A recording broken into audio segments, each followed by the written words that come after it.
এনসিপির ৫ গুরুত্বপূর্ণ নেতা গতকাল কক্সবাজারে গিয়েছিলেন। তাদের কক্সবাজারে যাওয়া নিয়ে নানা রকম জলঘোলা হয়েছে, নানা খবর ছড়িয়ে পড়েছে মেইনস্ট্রিম মিডিয়াতেই। আর সবচেয়ে বেশি যেটা ছড়ালো সেটা হচ্ছে তারা গেছেন সাবেক মার্কিন রাষ্ট্রদূত পিটার হাসকে আমরা চিনি, খুব ভালো মতো চিনি। শেখ হাসিনার সময় শেষের দিকে তিনি কী করেছেন খুবই ভিজিবল ছিলেন তিনি। সো পিটার হাসের সাথে তারা বৈঠক করতে কক্সবাজার গেছেন এবং একটা হোটেলের কথা বলা হয় যেখানে হাস আগে থেকেই ছিলেন, সেখানে গিয়ে এরা বৈঠক করবেন এরকম খবর ছড়িয়ে পড়ে মেইনস্ট্রিম মিডিয়াতে। খুব স্বাভাবিকভাবেই এটা নিয়ে প্রচুর শোরগোল শুরু হয়। তারিখটা ৫ তারিখ বলে খুব বেশি শোরগোল আরও হয়েছে। এই বাহানায় কয়েকটা কথা বলে রাখা দরকার, কারণ এই ঘটনাটাকে কেন্দ্র করে আমাদের মিডিয়া, আমাদের চিন্তার প্যাটার্ন, আমাদেরকে নিয়ে বিদেশিদের আগ্রহ, সব কিছু নিয়ে অনেক দিকে এটাকে আসলে অ্যানালাইজ করা যায়। সো কয়েকটা কথা একটু বলে রাখি। প্রথম কথাটা হচ্ছে, এখন এটা খুব ক্লিয়ারলি জানা যায় যে পিটার হাস দেশেই নেই। নানান সূত্র থেকে অনেকে ব্যক্তিগতভাবে কনফার্ম করেছেন পিটার হাস ওয়াশিংটনে আছেন। মানে পিটার হাস এখন বাংলাদেশে চাকরি করেন, আমরা হয়তো অনেকে জানি না, একটু জানিয়ে রাখি। আমেরিকান যে কোম্পানি আছে এক্সেলারেট এনার্জি, তার হয়ে তিনি এখানে কাজ করেন। তার এই চাকরি নিয়ে আসাটাকেও আমি আসলে খুব সিম্পল হিসাবে দেখি না, আমি আসবো সেই জায়গায়। তো উনি বাংলাদেশে থাকতে পারতেন। এখন প্রশ্ন হচ্ছে উনি কি কক্সবাজারে থাকবেন? কক্সবাজারে থাকলে রীতিমতো কক্সবাজারে গিয়ে এভাবে তাদেরকে বৈঠক করতে হবে এনসিপির ৫ জনকে, যারা খুবই পরিচিত মুখ, এখন খুবই পরিচিত মুখ। পোস্ট 5 আগস্ট প্রত্যেকে খুবই পরিচিত মুখ।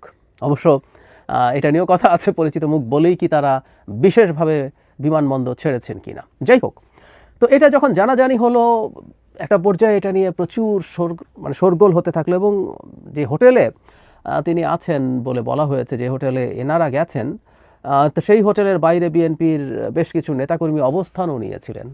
মানে এগুলো খুব ধরে নিলাম একটা মিটিং হচ্ছে, তার জন্য এরকম অবস্থান নিতে হবে, এই পরিস্থিতিও বা কেন এই অপরিস্থিতি হবে, এই প্রশ্নগুলো আমরা আসলে করব।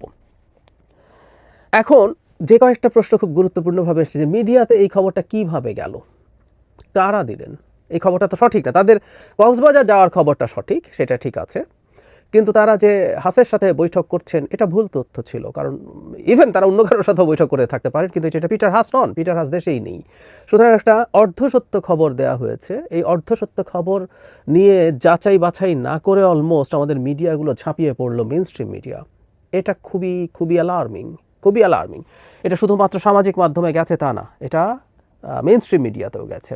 আমাদের মেইনস্ট্রিম মিডিয়াকে আরও সতর্ক হতে হবে, প্রয়োজনে আরেকটু দেরি করে তারা খবর দিক, তারা অন্তত যাতে সঠিক খবরটা খুঁজে পেতে পারেন সেই চেষ্টা তাদেরকে করতে হবে। মানে এই যে ঝোঁকের মাথায় দ্রুত একটা সকল ব্রেকিং নিউজ দিয়ে সেটা দিয়ে প্রচুর মানুষের কাছে পৌঁছা, এবং এখন সোশ্যাল মিডিয়ার যুগে যেটা হয়েছে, এটার সাথে আর্নিংয়ের প্রশ্ন জড়িত হয়েছে, এই প্রবণতা আমাদের জন্য খুব বড় বিপর্যয় তৈরি করবে।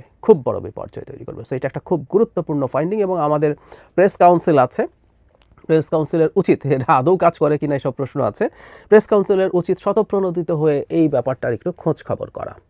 আবার একই সাথে এটা সত্য যে মিডিয়াগুলো এই ধরনের মুভমেন্টকে খেয়াল করবে।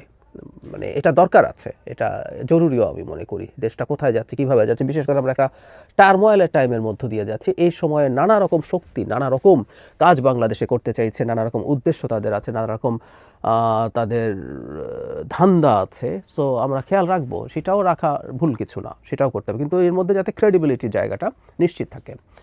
এখন প্রশ্ন এনসিপির দিক থেকে তৈরি করার মতো পরিস্থিতি হয়েছে যে যে 5 আগস্টকে এনসিপি তার সবচেয়ে বড়, তারা শতভাগই প্রায় ক্রেডিট ক্লেম করে, পরে চাপের মুখে এসে সবার কথা তারা বলছে। একসময় তারা অন্যদেরকে খুবই বিদ্রুপ এবং খোঁচাখুচি করতো, যে এত বছর পারেন নাই, আমরা পেরেছি, ইত্যাদি।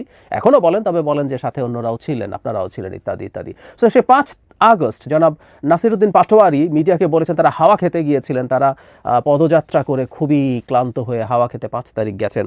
5 তারিখ ঢাকায় এত অনুষ্ঠান হচ্ছে, এত কিছু হতে পারে যে তাদের সর্বোচ্চ 2-3 জনকেই মানে প্রধান উপদেষ্টার মূল জায়গায় দাওয়াত করেছে, কিন্তু এর বাইরে মানিক মিয়াতেও প্রচণ্ড বড় গ্যাদারিং ছিল, অনেক মানুষ সেখানে ছিলেন, তারা সেগুলো সব বাদ দিয়ে হাওয়া খেতে গেছেন। মানে এটা যদি সহি কথাও হয়ে থাকে, এটা অত্যন্ত পলিটিক্যালি ইনকারেক্ট সিদ্ধান্ত হয়েছে, তাদের এটা মনে রাখা দরকার। হাসের গুজব নাও যদি মানে রটে যেত, তাদের 5 জনকে দেখা গেছে বিচে, কক্সবাজারে, তারা পরিচিত মুখ, বারবারই বলছি, তাদেরকে দেখা যাওয়াটা ইটসেলফ একটা ভালো বার্তা দিত না। কিন্তু এর মধ্যে খুবই বড় কিন্তু তৈরি করেছে, প্রশ্ন তৈরি করেছে একটা সিসিটিভি ফুটেজ, যেখানে দেখা যায়, এটা যদি সঠিক হয়ে থাকে, যেখানে দেখা যায় তারা বিমানবন্দরের পেছনে একটা নির্মাণাধীন গেট দিয়ে বেরোচ্ছেন। তার মানে তারা তাদের আশাটার লুকানোর চেষ্টা করছেন। তাহলে আমরা এই প্রশ্ন করতে পারি, তারা কেন আসলে লুকানোর চেষ্টা করছেন? তারা কি গোপন কোনো মিশনে এসেছিলেন? এই প্রশ্ন আসতে পারে, এটা আমরা করে রাখবো। এই ব্যাপারগুলো নিয়ে ভবিষ্যতে এই দলটিকে মাথা ঘামাতে হবে। পারসেপশন রাজনীতিতে ম্যাটার করে, তাদের এটা বুঝতে হবে। প্রায় বলি, ফ্যাক্টের চাইতে পারসেপশনের গুরুত্ব রাজনীতিতে একেবারে কম না, মানে পারসেপশন ফ্যাক্টকে ছাপিয়ে যায়। এবার আসলে ওই গুরুত্বপূর্ণ আলোচনাটায় আসি। ধরে নিলাম পিটার হাসের সাথে তাদের বৈঠক হয়েছে। আমরা এখন প্রশ্ন করবো, তাতে কি হয়েছে? তাতে আমাদের অনেকের একেবারে হিস্টিরিয়াগ্রস্তের মতো আচরণ করা উচিত হয়েছে কিনা? বাংলাদেশের রাজনীতিতে আমেরিকার স্বার্থ আছে, খুব সিরিয়াসলি আছে। শেখ হাসিনার সময় যখন আমেরিকা নানান পদক্ষেপ নিত, কতবার যে কথা বলেছি, আমেরিকা কাউকে চ্যারিটি করতে আসে না, কিন্তু আমরা তো সময় আমেরিকার পদক্ষেপকে সমর্থন করেছি, কারণ আমেরিকার স্বার্থ আর আমাদের স্বার্থ মিলে গেছে। আমেরিকা বাংলাদেশ থেকে শেখ হাসিনার মতো একটা অথরিটারিয়ান সরকারকে সরাতে চেয়েছিল, কারণ এই অথরিটারিয়ান সরকার চীনের খপ্পরে অনেক বেশি চলে গেছে। সুতরাং একটা গণতান্ত্রিক সরকার আসলে তার সাথে আমেরিকা বেটার কাজ করতে পারবে বলে আমেরিকার মনে হয়েছে, তাই তারা সরাতে চেয়েছে। আমরাও গণতন্ত্র চেয়েছি, আমাদের অঙ্ক মিলে গেছে। মুক্তিযুদ্ধের সময় যেভাবে আমরা সোভিয়েত ইউনিয়নের সাহায্য নিয়েছিলাম, যেভাবে ভারতের সাহায্য নিয়েছিলাম, আমার স্বার্থের সাথে মিলে যাওয়ার কারণে ওরা কিন্তু কেউ চ্যারিটি করে না। ভারত পাকিস্তান ভেঙে দিতে চেয়েছে, এবং তার সোভিয়েত ইউনিয়ন তখনকার বাইপোলার যে ওয়ার্ল্ড ছিল, সেখানে সে ভারতের দিকে ছিল, কারণ পাকিস্তানের দিকে ছিল তখনকার তার শত্রু চায়না এবং আমেরিকা। তো যাই হোক, এইরকম একটা হিসাবে আমরা এটা নিয়েছি। এখন আমেরিকার স্বার্থ শেষ হয়ে গেছে, যায় নাই, এবং এখন আমেরিকার স্বার্থ, এটা খুব জরুরি, আমি একদিন আলাদা কথা বলবো, আমাদের রাষ্ট্রের সাথে নাও মিলতে পারে, আমাদের সাথে স্বার্থের সাথে নাও মিলতে পারে। সেটা যদি হয়, চোখ বন্ধ করে আমেরিকাকে সমর্থন করার কিছু থাকবে না। আমি ব্যক্তিগতভাবে মনে করি পিটার হাস আসলে এখানে কোনো অ্যাসাইনমেন্ট নিয়ে এসছেন, তিনি একটা চাকরির ডিসগাইজে তিনি এখানে আছেন। তিনি দীর্ঘদিন বাংলাদেশকে চেনেন, বাংলাদেশের বিভিন্ন রাজনৈতিক দল, সিভিল সোসাইটির সাথে তার খুব গুরুত্বপূর্ণ যোগাযোগ আছে, ফলে তাকে এখানে আবার পাঠানো হয়েছে আমেরিকার দিক থেকে, আমরা এটা এভাবেও পড়তে পারি। তো ফলে তিনি তার আমেরিকার স্বার্থ দেখার চেষ্টা করবেন, এবং তারা বসবেন, তারা এনসিপির সাথে বসবেন, তারা বিএনপি, জামায়াত, গণতন্ত্র মঞ্চ, যতজনের সাথে সম্ভব তারা বসবেন। এটাকে আমি প্রবলেমের কিছু দেখি না।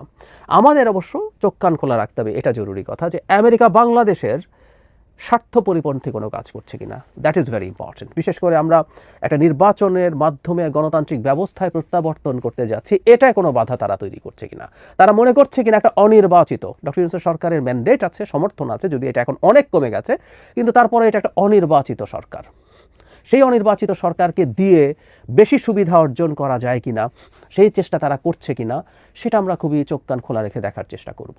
এটা ইম্পর্টেন্ট। এবং আমি এটা মনে করি, আমেরিকা বাংলাদেশ বা অন্য কোনো দেশে তার ইন্টারেস্ট, জিওপলিটিক্যাল ইন্টারেস্ট বা ইকোনমিক ইন্টারেস্ট নিয়ে আসবে না, এটা হতে পারে না। এটা হবে আমাদের ভবিষ্যতে কোনো নির্বাচিত সরকারকেও, মানে বিগ যে পাওয়ারগুলো আছে, গ্রেট যে পাওয়ারগুলো আছে, চায়না, আমেরিকা, তাদের সাথে নেগোশিয়েট করতে হবে। এই নেগোসিয়েশনের ক্ষেত্রে আমরা সবসময় যেটা চাই, একটা নির্বাচিত সরকার যদি হয়, সে জনগণের স্বার্থ দেখতে পারে, সে তখন কঠোর হতে পারে, জনগণের স্বার্থের জন্য বেশি বার্গেইন করতে পারে। এই কাজটা করতে পারতে হবে। এবং আমাদের মনে রাখতে হবে, এই অঞ্চলের ভবিষ্যৎ রাজনীতি যেদিকে যাচ্ছে, মানে ইন্দো প্যাসিফিক রিজিয়নে, বাংলাদেশকে আসলে আমেরিকা তার ফোকাসে রাখবেই।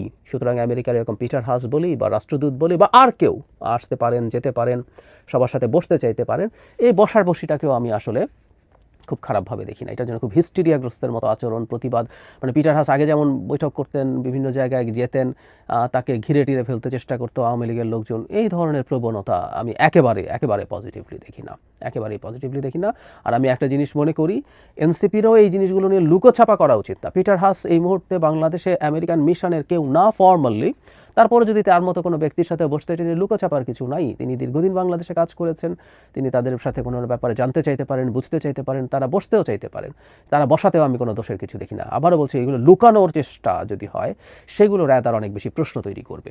এই জিনিসগুলো না হোক, মানে বাংলাদেশে কি পরাধীন জাতি নাকি, বাংলাদেশে আমেরিকা কি চায়, আমেরিকা কি করবে, শেখ হাসিনার সময় সব ফালতু কথা আমরা অনেক শুনেছি।